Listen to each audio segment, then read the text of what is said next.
Hello, welcome back all of you. My name is Prachi Soni. I'm from Gyandeep Senior Secondary Public School, Shikohabad, and today we are here to study class 12th NCERT Geography. And in this series, we are studying book India, People and Economy. So this is a continuation series, and we have already completed 2 chapters in this, and we are on the chapter number 3, and today we will be ending with this chapter as well. So if you are new to this series, I would request you to please go through the previous videos and then watch this one. If you want to revise the another book, that is the Fundamentals of Human Geography, there is a parallel course going on revision of these of the book Fundamentals of Human Geography. You can refer to that one as well. Apart from this, there is another series which is going on class 11th Physical Geography. So if you are from class 11, then obviously it will help you. But if you are also preparing for competitive examinations, so physical geography forms a very great part of all your competitive examinations. So you can refer to that video as well.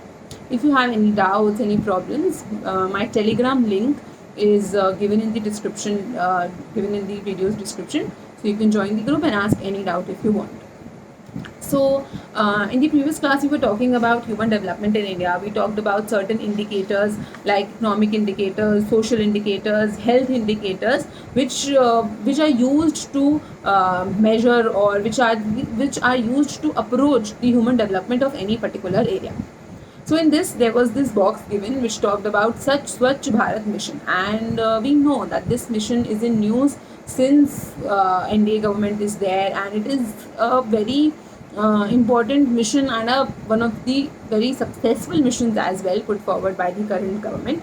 So there are some certain details about the mission, so I would like to explain about that.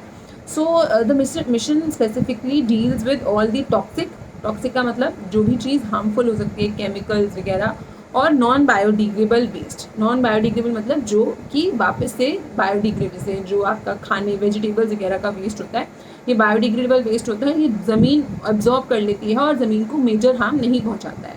But वो waste जैसे कि आपका electronic waste हो गया, plastic waste हो गया, all these waste cause severe harm to the soil and land. That is why this is considered to be as non biodegradable waste. तो Swachh Bharat mission caters to toxic as well as non-biodegradable waste which comes from industries and urban sewerages. जो urban sewerage मतलब नाले, बड़े बड़े नालियों को sewerage बोलते हैं. तो ये जो वेस्ट कहाँ से आता है? अर्बन सीवरेजेस से और इंडस्ट्री से. ओपन डेफिकेशन मतलब यूजिंग ओपनली, आप you are defecating in open areas, उसको हम कहते हैं open defecation. So open, there are no latrine facilities, sanitation facilities. So if you do that in open areas, then that is known as open defecation. So etc have created many health hazards, और इसकी वजह से बहुत ज़्यादा health hazard यानी कि health problems बहुत ज़्यादा हो गई हैं. गवर्नमेंट ने इस प्रॉब्लम को एड्रेस करने के लिए एक मिशन निकाला जिसको हम बोलते हैं स्वच्छ भारत मिशन. एक हेल्दी माइंड, एक स्वस्थ दिमाग सिर्फ तब हो सकता है जब उसकी बॉडी हेल्दी हो, और एक हेल्दी बॉडी के लिए बहुत ज़रूरी है कि उसका जो इन्वायरमेंट हो वो हेल्दी हो. पर्टिकुलरली उनको क्लीन एयर मिले, वाटर मिले, नॉइस फ्री एटमॉस्फेयर हो, एम्बियंस हो, हेल्दी सराउंडिंग्स हो उसके आसपास. तो जितना भी ये म्यूनसिपल वेस्ट है, क्या क्या चीज़ें आती है? म्यूनसिपल वेस्ट, इंडस्ट्रियल एफ्लुएंस मतलब जो इंडस्ट्रीज जो कचरा निकालती हैं अपने, वाटर जो वो यूज़ करती हैं, एक्सेसिव क्वांटिटी में वाटर यूज़ करती है अपनी मशीन को ठंडा करने के लिए, तो वाटर वेस्ट हो जाता है. पॉल्यूटेंट्स जो ट्रांसपोर्ट से जनरेट होते हैं, आपके PM2, PM10, PM5, तो इसको हम बोलते हैं पर्टिकुलेट मैटर, जो एक्चुअली में पॉल्यूशन कॉज करता है. सो this is a homework for you. आप लोग रिसर्च करिए, पढ़िए कि पर्टिकुलेट मैटर क्या होता है, PM2, PM5, PM10 कौन सा सबसे ज़्यादा हार्मफुल होता है हमारे इन्वायरमेंट के लिए, और which is the major constitute जो हमको पॉल्यूशन कॉज करता है. सो ट्रांसपोर्ट, धुएँ से जो जनरेट होता है, मेजर सोर्स ऑफ पॉल्यूशन है हमारे अर्बन एरिया. ओपन डेफिकेशन एक प्रॉब्लम है रूरल एरियाज़ में, और अर्बन स्लम्स में मेजर कॉज ऑफ पॉल्यूशन वहाँ पे है. जो गवर्नमेंट अपना फ्लैगशिप प्रोग्राम का मतलब गवर्नमेंट पूरा इसको खुद ही मैनेज करती है, इसको हम बोलते हैं फ्लैगशिप प्रोग्राम स्वच्छ भारत मिशन, ये पॉल्यूशन फ्री इन्वायरमेंट बनाने के लिए कोशिश करता है। इसके ऑब्जेक्टिव्स क्या क्या हैं? ये चाहता है इंडिया ओपन डेफिकेशन फ्री हो जाए, मतलब टॉयलेट्स बनाना चाहता है। जो मूवी भी आई थी टॉयलेट, आपने अगर देखी हो तो that is also under this line. तो ओपन डेफिकेशन फ्री की मतलब किसी को भी बाहर ना जाना पड़े, everybody have toilet facilities eight there near by. घरों में नहीं बनवाना चाहते हैं लोग, तो लोकल हो, पब्लिक टॉयलेट्स बनाई जाएँ। आपने अभी देखा होगा रिसेंटली इवन हाईवेज वगैरह पे आप कहीं भी ट्रैवल करोगे तो नंबर ऑफ पब्लिक टॉयलेट्स हैं, it has increased tremendously, so it is a good step in this case. 100% scientific management होगा इन टॉयलेट्स का, म्यूनिसिपल सॉलिड वेस्ट का। इंडिविजुअल हाउस होल्ड लैट्रिन्स बनाने की कोशिश करी जाएगी, जिसको बोलते हैं IIHL। कम्युनिटी टॉयलेट सीट्स बनाई जाए, पब्लिक टॉयलेट सीट्स बनाई जाए। इन सबको इंक्रीज करने के लिए गवर्नमेंट ने स्टेप्स लिए हैं। Making provisions for supply of clean energy fuel. Clean energy जो काउडंग को यूज़ करते हैं, क्या करते हैं जो गांव वगैरह में जो काउडंग के जो होते हैं ना, काउ केक, डंग केक्स जो होते हैं, जिनको यूज़ करके कोयले की तरह, फ्यूल की तरह यूज़ किया जाता है। एक तो पहली बात, इससे बहुत ज़्यादा धुआं निकलता है, और क्योंकि जो जगह होती है बहुत छोटी होती है, क्लोजली पैक्ड होती है, तो जो वुमेन खाना बनाती हैं, जो भी खाना बनाता है उसको ये बहुत ज़्यादा हार्म करते हैं। और नॉट जस्ट खाना बनाने वाले को, बट अगर आप कुक करोगे तो घर में भी पूरे में वो धुआं फैलता है, and it harms the lungs of everybody who is staying there. तो गवर्नमेंट ने कोशिश करी कि क्लीन गैस जैसे कि LPG प्रोवाइड करी जाए इन रूरल हाउस होल्ड को, डोमेस्टिक घरों में, ताकि डोमेस्टिक जो पॉल्यूशन है, घर में ही जो आप पॉल्यूशन जनरेट कर रहे हो वो जनरेट ना। Providing portable drinking water to every household, की पीने लायक पानी सारे घरों को मिले, ताकि जो वाटर बॉर्न डिजीजेज है, मतलब जो पानी की वजह से बीमारियां हो जाती हैं, आपका कॉलेरा और डायरिया वगैरह, वैसी वो सारी बीमारियां ना फैलें।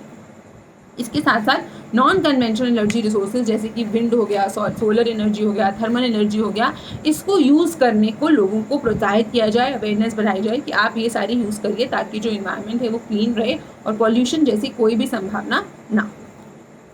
Next we would be talking about human development index in India, page number 28। In the backdrop of जो भी हमने देखा अब इंडिकेटर्स को हमने पढ़ा, economic attainment, social attainment, health attainment, social empowerment को हमने देखा। सो इन सारी चीज़ों में जो प्लानिंग कमीशन होती है वो स्टेट्स को स्टडी करती है, यूनियन टेरिटरीज को स्टडी करती है, और यहाँ पे अपना डेटा निकाल के लाती है for human development in India.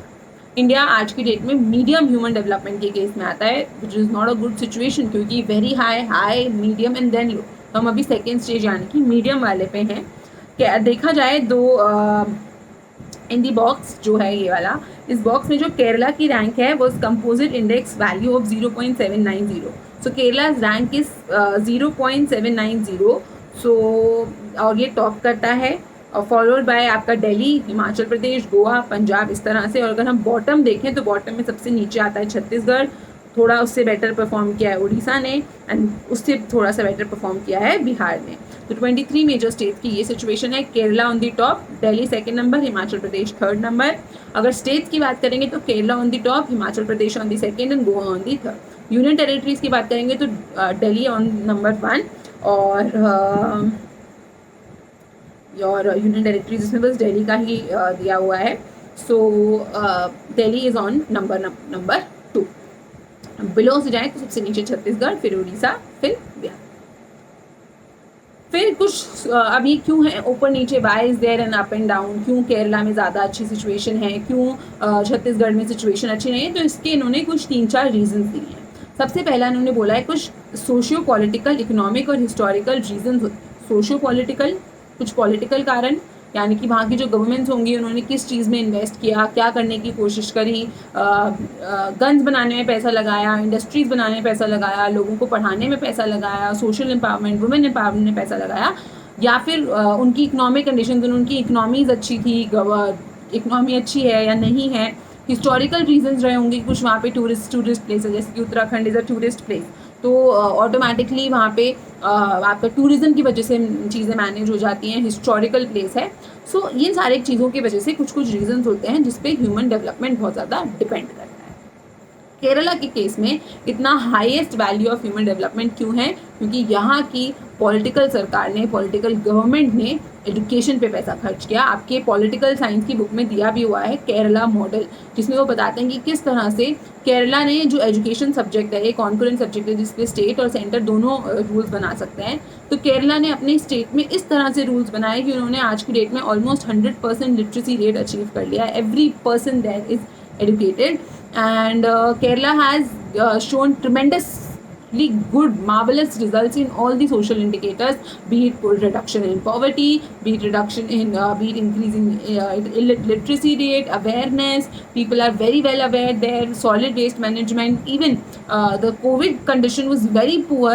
It started actually going very bad in Kerala, but it managed it well, and even today the situation there is not as worse as other parts of the country. So highest value of HDI because the people, जो वहाँ की impressive performance इसलिए हुई क्योंकि 100% literacy achieve किया है केरला ने। उसी के अपोजिट स्टेट्स जैसे कि बिहार, MP, उड़ीसा, मध्य प्रदेश, यहाँ पे लो लिटरेसी होने के कारण इनकी जो HDI वैल्यू है वो भी काफ़ी कम है। और न कि सिर्फ इलिटरेसी ज़्यादा है, प्रॉब्लम ये भी है कि जो पढ़ रहे हैं उनमें भी मेल और फीमेल में बहुत ज़्यादा गैप है। मेल ज़्यादा पढ़ रहे हैं, फीमेल को नहीं पढ़ने दिया जा रहा है। सो जेंडर डिस्क्रिमिनेशन भी हमने देखा है यहाँ पे बहुत ज़्यादा।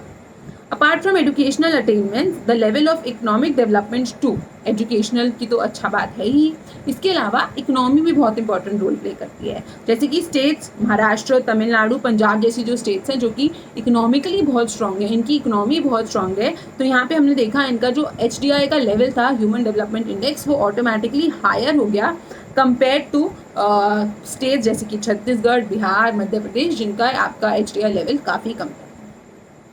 फिर कुछ रीजनल डिस्टॉर्शंस और सोशल डिस्पैरिटीज़ होती हैं। रीजनल डिस्टॉर्शंस और सोशल डिस्पैरिटीज़ का मतलब which developed during the colonial period. तो रीजन में कुछ डिफरेंसेस हो जाते हैं, कुछ सोसाइटी इस तरह से बन जाती है। ये प्रॉब्लम कब शुरू हुई? कॉलोनियल पीरियड के टाइम पे, यानी कि जब कॉलोनियलिज्म हुआ था तो उसकी वजह से हमारी पूरी इकोनॉमी, सोसाइटी, पॉलिटी में बहुत मेजर चेंजेस आए थे। तो वो आज भी हमारी सरकार की पॉलिसी मेकिंग में बहुत ज़्यादा इम्पैक्ट डालते हैं। The government of India has made concerted efforts to institutionalize the balanced development with its main focus on social distributive justice. तो हमारी जो गवर्नमेंट है उसने बहुत कोशिश करी है एफर्ट्स करने की कि सबको डिस्ट्रीब्यूट जस्टिस इक्वली मिल पाए। प्लान डेवलपमेंट करने की कोशिश करी हमने बहुत जगहों पे सिचुएशन को अचीव भी कर लिया है, अच्छी कंडीशंस अचीव भी कर ली हैं, but still there are situations जहाँ पे हमारी कंडीशंस आज भी काफ़ी ज़्यादा खराब है। Next is your population, environment and development. तो जितना भी कंटेंट इस पोर्शन में लिखा है, आगे आने वाले पोर्शन में, इट इज़ वेरी थ्योरेटिकल। ये आपके अवेयरनेस को, आपकी सिचुएशन को, आपके ओपिनियंस को बिल्ड करने में हेल्प करेगा। सो जनरली ये सारी चीज़ें आपको पता होनी चाहिए। अगर आप कहीं पे आपको डिबेट करने के लिए बोला जाए, आपको एसे राइटिंग के लिए बोला जाए, so this is one part which all of us should know. It talks about development. देखते हैं धीरे धीरे करके, we will be talking about it in detail. So development in general and human development in particular is a complex concept used in social sciences. इसका क्या मतलब है कि डेवलपमेंट को अगर हम बात करें तो जनरली, और ह्यूमन डेवलपमेंट को अगर हम पर्टिकुलरली बात करते हैं तो ये एक सोशल साइंस का बहुत कॉम्प्लेक्स पोर्शन है। ये कॉम्प्लेक्स क्यों है? क्योंकि डेवलपमेंट को एक सब्सटैंसिव सब्जेक्ट माना जाता है। सब्सटैंसिव मतलब डेवलपमेंट होगा तो सबका भला होगा, डेवलपमेंट नहीं होगा तो किसी का भी भला नहीं होगा। बट इस तरह से नहीं होती है development. Once it is achieved will address, ये कह रहा है कि अगर एक सब्सटेंसिव क्यों माना जाता है कि अगर एक बार डेवलपमेंट आ गई तो जितनी भी सोसाइटी में प्रॉब्लम है, चाहे वो इन्वायरमेंटल प्रॉब्लम्स हो, एक जस्टिस प्रॉब्लम हो, इक्वालिटी प्रॉब्लम हो, अपने आप सॉल्व हो जाएंगी। But this is not true. ऐसा नहीं होता है। डेवलपमेंट अपने साथ साथ बहुत सारी, ऑल्दो डेवलपमेंट के आने से लोगों की क्वालिटी ऑफ लाइफ इंप्रूव होती है, जो उनके जीने का तरीका है, सिस्टम है, वो इन्हांस होता है, इम्प्रूव होता है। But it is not without its drawback. ऐसी बहुत सी चीज़ें हैं जो डेवलपमेंट के साथ आती हैं और जो हमारी सोसाइटी के लिए, हमारे लोगों के लिए, मेजॉरिटी ऑफ लोगों के लिए अच्छी नहीं होती हैं। सो क्या क्या है, लेट्स टॉक अबाउट इट। सबसे पहले तो increasing regional disparities. For example, Maharashtra एक ऐसी स्टेट है जो बहुत अच्छे से डेवलप कर रही है, उनका इकोनॉमी बहुत अच्छा है, लिटरेसी बहुत अच्छा हो गया, they have developed technologically, economically, socially, culturally. In all parameters, they have developed. But now there are states like Chhattisgarh, Odisha, which are not developed, Jharkhand, which are not developed. So what will happen now? Regional disparities, regional differences हो जाएंगे. जो महाराष्ट्र के लोग हैं वो छत्तीसगढ़ के लोगों को नीचे नज़रों से देखेंगे, कि तुम्हारी स्टेट में तो कुछ नहीं है, हमारी स्टेट्स अच्छी हैं. सो इसकी वजह से जो रीजनल डिस्पैरिटी होती है रीजन में, वो बहुत ज़्यादा इंक्रीज हो जाती है. Even if you don't talk about states, हम 2 सिटीज़ का ही एग्जाम्पल ले लेते हैं. आपने बहुत देखी होंगी यूट्यूब पे वीडियोस देखी होंगी, कॉमेडी वीडियोस देखी होंगी, दिल्ली वर्सेस मुंबई डिबेट. तो Delhi versus Mumbai debate is a very famous debate. Delhi अच्छा है कि मुंबई अच्छा है. अभी आई एम फ्रॉम दिल्ली, मैं 3 साल दिल्ली रही हूँ, so I have good points for Delhi as well, but there are certain negative things about Delhi too. So development के आने के साथ रीजनल डिस्पैरिटीज़ भी आती हैं. जितनी बड़ी बड़ी बिल्डिंग्स, रिच पीपल मुंबई में है, दिल्ली में नहीं है. दिल्ली में जितनी फास्ट लाइफ है उतनी शायद मुंबई में नहीं है. So there are very other, these are my opinions, you can differ on these, but development के साथ रीजनल डिस्पैरिटीज़ बहुत ज़्यादा आती हैं. Next comes is your social inequalities. Social inequalities society में अभी हमने देखा कि जो स्टेट जैसे कि यूपी, बिहार, यहाँ पर पहली चीज़ लिटरेसी लेवल बहुत कम है. दूसरी चीज़ मेल और फीमेल में भी लिटरेसी लेवल का डिफरेंस है, यानी कि एक मेल को बहुत ज़्यादा पढ़ाया जा रहा है, फीमेल को कम पढ़ाया जा रहा है. अब इन दी लॉन्ग रन क्या होगा, वो फीमेल तो पढ़ी लिखी नहीं होगी आज से 10 साल बाद, 15 साल बाद, बट वो मेल पढ़ा लिखा होगा. इसकी वजह से सोसाइटी में इनइक्वालिटी हो जाएगी. वो मेल तो फीमेल से शादी करना पसंद नहीं करेगा. फीमेल शादी कर भी लेगी तो वो अपने आप को इक्वल एम्पावर्ड नहीं समझेगी मेल के बराबर. सो इसकी वजह से सोशल इनइक्वालिटीज़ होती हैं. डिस्क्रिमिनेशन पता है, भेदभाव जैसी सिचुएशन. डेप्रीवेशन मतलब आपको कम, आप अपने आप को कम समझने लगते हो, आप अपनी वैल्यू नहीं करते हो. Displacement of people, this is a very major issue. अब क्या हुआ, मैंने बताया था कि जैसे महाराष्ट्र डेवलप, छत्तीसगढ़, झारखंड डेवलप नहीं हो रहा. वहाँ के लोगों को एम्प्लॉयमेंट नहीं मिल रही है, जॉब्स नहीं मिल रही. उनका करेंगे, अपना सब घर बार समेट के महाराष्ट्र में आके रहने लग जाएंगे. डिस्प्लेसमेंट हो गया. जो लोग अगर वहाँ रहते, वहाँ की इकोनॉमी में कंट्रीब्यूट करते, वो लोग अब कहाँ आ गए, महाराष्ट्र में आ गए. तो इससे 2 चीज़ें होंगी. एक तो महाराष्ट्र पे प्रेशर बढ़ जाएगा. महाराष्ट्र भी तो स्टेट ही है ना, उसके पास भी लिमिटेड रिसोर्सेज है, जैसे छत्तीसगढ़ के पास लिमिटेड रिसोर्सेज हैं. तो एक तो वहाँ के रिसोर्सेज पे प्रेशर बढ़ जाएगा. ऊपर से सरकार को, अब पहले अगर वो 100 लोगों की ध्यान रखना पड़ रहा था, अब उसको 150 लोगों का ध्यान रखना पड़ रहा है, 150 लोगों का ध्यान रखना पड़ रहा है. सो इसकी वजह से डिस्प्लेसमेंट होती है लोगों की. ह्यूमन राइट्स अब्यूज़ होते हैं. ह्यूमन राइट्स कैसे अब्यूज़ होते हैं, हमने बोल दिया कि हम जो लोग, गवर्नमेंट किस किस को प्रोटेक्ट करेगी. तो महाराष्ट्र गवर्नमेंट ने ऐसा बोला कि हम जितने भी बेनिफिट के वो लाएंगे वो सिर्फ महाराष्ट्रियन लोगों के लिए होंगे, जो माइग्रेंट्स हैं उनके लिए नहीं होंगे. तो इसकी वजह से आपका ह्यूमन, एज अ ह्यूमन आपका राइट है कि आपको आपकी क्लास के बेस पे, स्टेट के बेस पे, रीजन के बेसिस पे कोई डिस्क्रिमिनेशन नहीं कर सकता है. बट यहाँ तो आपके साथ डिस्क्रिमिनेशन होगा. सो ह्यूमन राइट्स छीन लिए जाते हैं आपसे. ह्यूमन वैल्यूज़ बहुत ज़्यादा अंडरमाइन हो गई हैं टेक्नोलॉजी के नाम पे. और इतना साइबर, आप दूसरी की प्राइवेसी में घुसने की कोशिश कर रहे हो. ऑल दीज थिंग्स, लोगों की वैल्यूज़ ख़त्म हो गई हैं. और क्लाइमेट चेंज और इन्वायरमेंट, ये दोनों चीज़ों का तो बात ही नहीं, मतलब can't even talk about them because इनकी हालत तो बहुत ज़्यादा ख़राब है. जब से हमने डेवलपमेंट करना शुरू किया है हम इन्वायरमेंट को डिग्रेड करते ही जा रहे हैं. सो हमेशा ये डिबेट चलती है डेवलपमेंट वर्सेस डिग्रेडेशन, कि आप इन्वायरमेंट वर्सेस डेवलपमेंट, कि आप अगर डेवलपमेंट करने जाओगे तो इन्वायरमेंट ख़राब होता ही होता है. सो क्या आपकी डेवलपमेंट होनी, इन्वायरमेंट ख़राब हो रहा है, डेवलपमेंट करनी चाहिए या नहीं करनी चाहिए. तो मैकेनिज्म ढूंढो. आप इस तरह से डेवलपमेंट करो कि इन्वायरमेंट को इफेक्ट ना हो. आप ऐसी डेवलपमेंट कर ही क्यों रहे हो, आप ऐसे गाड़ियाँ बना ही क्यों रहे हो जिनसे ऐसा पॉल्यूशन निकले कि इन्वायरमेंट को इफेक्ट हो.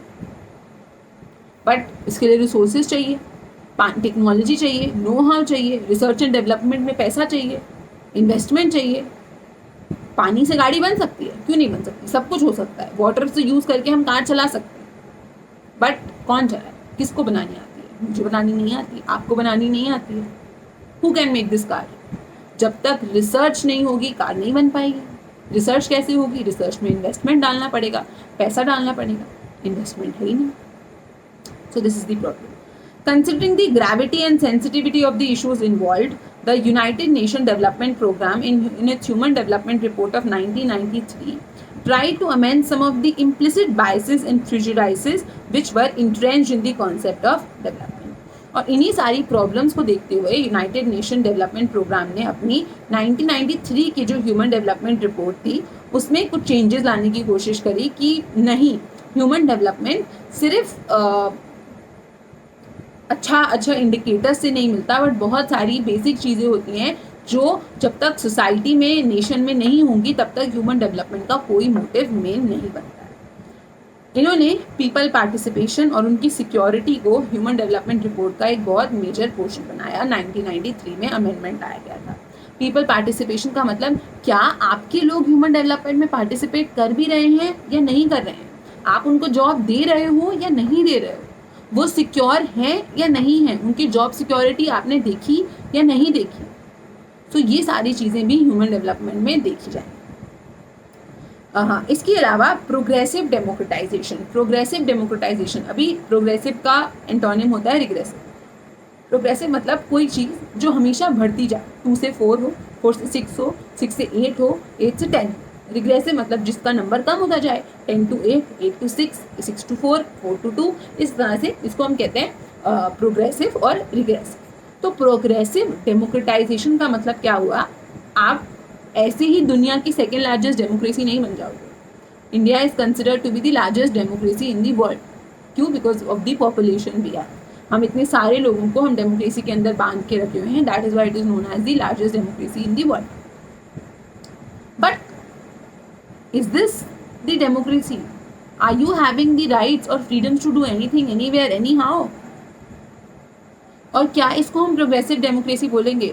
प्रोग्रेसिव डेमोक्रेसी का ये मतलब नहीं हुआ कि आपका जो मन के आपका मन के अपने साइड वाले को थप्पड़ मार के आगे बढ़ के चले जाओ। You can't do that. Progressive democracy का मतलब ये होगा कि हर किसी को, डेमोक्रेसी का कहती है कि everybody above 18 should have the equal rights and opportunity to right to vote. उसने तो कहीं नहीं लिखा ऐसा। डेमोक्रेसी की डेफिनेशन में, डेमोक्रेसी की definition is democracy in which the government is by the people. लोग बनाएंगे, फॉर द पीपल, लोगों के लिए बनाई जाएगी, एंड फ्रॉम द पीपल, लोगों में से ही किसी एक को चुना जाएगा एज द लीडर। आप अपना लीडर किसको चूज कर रहे हो? डेमोक्रेसी प्रोग्रेसिव कैसे होगी? जब वो ऐसी चीजें लाए जिससे सबको एक इक्वल पेंडुलम पे, एक इक्वल स्टेयर केस पे खड़ा करा जाए, ना कि एक ऊपर, कोई ऊपर है कोई नीचे। सो प्रोग्रेसिव कौन सी ऐसी डेमोक्रेसी है जो प्रोग्रेसिव है, जो कोशिश करती है? प्रोग्रेसिव ऐसा नहीं हो सकता। ये एक बहुत आइडियल सिचुएशन है कि सब लोग बैलेंस्ड हैं। पर प्रोग्रेसिव डेमोक्रेसी का ये मतलब हुआ कि क्या आपने कोशिश करी टू प्रोग्रेस योर डेमोक्रेसी? क्या you tried, did you tried to make that balance? Did you try to achieve that equality? That is what makes you progressive democracy. Then we would be talking about increasing empowerment of people as minimum conditions for human development. Increasing empowerment मतलब लोगों की पास empowerment, उनके पास decision making responsibility हो, शक्ति हो।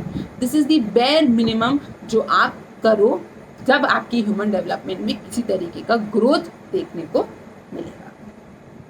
The report recognized greater constructive role of civil societies. जो ये report निकाली थी 1993 में, इसने बताया कि किस तरह से जो सिविल सोसाइटीज़ हैं, सिविल सोसाइटीज़ मतलब जो जनरली सिविलियंस और हम लोग, मैं, आप, हम सब, सिविल सोसाइटीज़ का कितना बड़ा रोल होता है पीस बनाने में और ह्यूमन डेवलपमेंट में। इनका मतलब ये है कि सरकारों से ज़्यादा, गवर्नमेंट से ज़्यादा, it is the role, responsibility and importance of the civilians, of me, you, normal citizens, जो पीस ला सकते हैं, जो डेवलपमेंट ला सकते हैं, जो ह्यूमन डेवलपमेंट में कंट्रीब्यूट कर सकते हैं। जो सिविल सोसाइटी होती है should work for building up opinion for reduction in the military expenditure.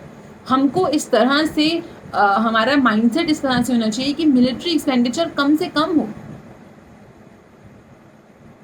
For me और for people who want to join forces, उनको लगेगा अरे क्यों मिलिट्री एक्सपेंडिचर कम होना चाहिए, but no, in the long run आप देखिए जितना ज़्यादा, देयर इज दिस पैराडॉक्स, इसको बोलते हैं guns and butter paradox. Guns and butter paradox का मतलब होता है कि एक इकनॉमी में आपके पास 100 रुपीज़ है, आपके पास चॉइस है, आप उस 100 रुपीज़ से गन्स बनाओगे या बटर बनाओगे।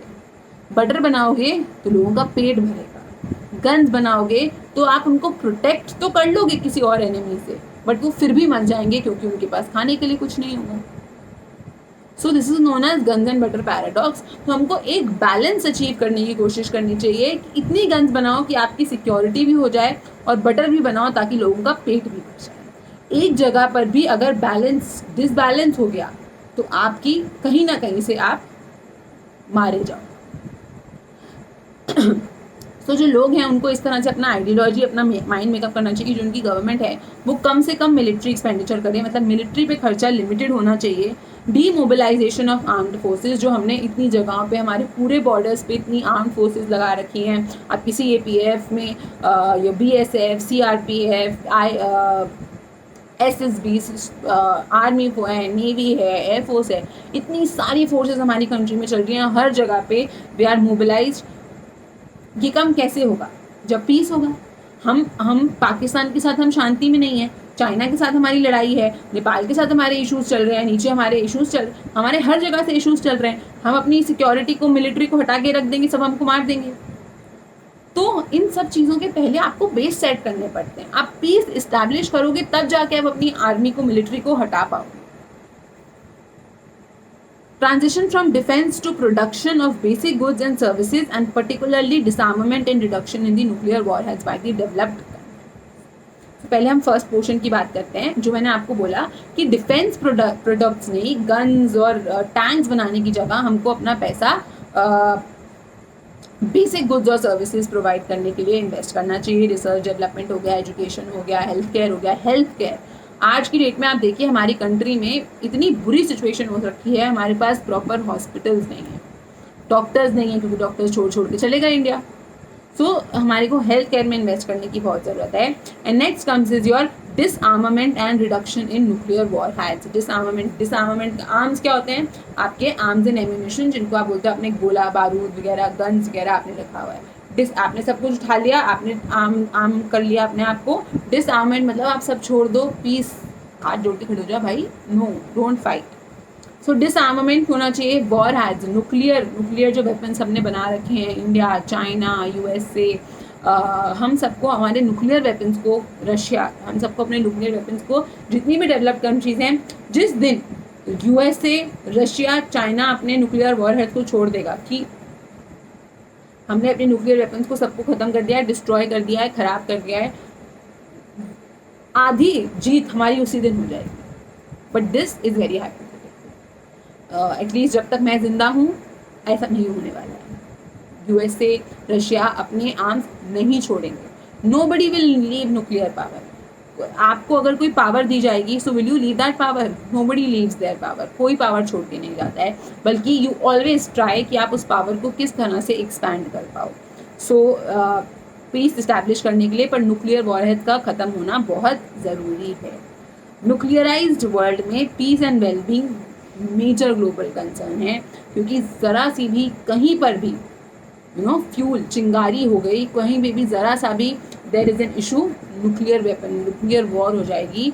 And nuclear war is the end of earth, it is the end of the world. It will destroy every single person of us, चाहे वो ह्यूमन बींग्स हों, चाहे वो एनिमल्स हों, एवरीबडी वुड बी डिस्ट्रॉयड। चाहे आपने कुछ भी, आपने मार्वलस से मार्वलस बिल्डिंग बनाई हो, nuclear weapon can end everything. So it is the end of humankind. So I guess that's it for today. As I told you that this is a little more descriptive in nature, so that is why, but I will not just read by lines, और मैं आपके opinions form करने में I would contribute my best. So we will continue this chapter in the next class. If you have any doubts and problems, you can join my Telegram group, as well as you can ask me in the comment section. If you like the session, please hit the like button, do comment, compliment and suggest if you have any suggestions, and do subscribe to the channel. Thank you and have a nice day.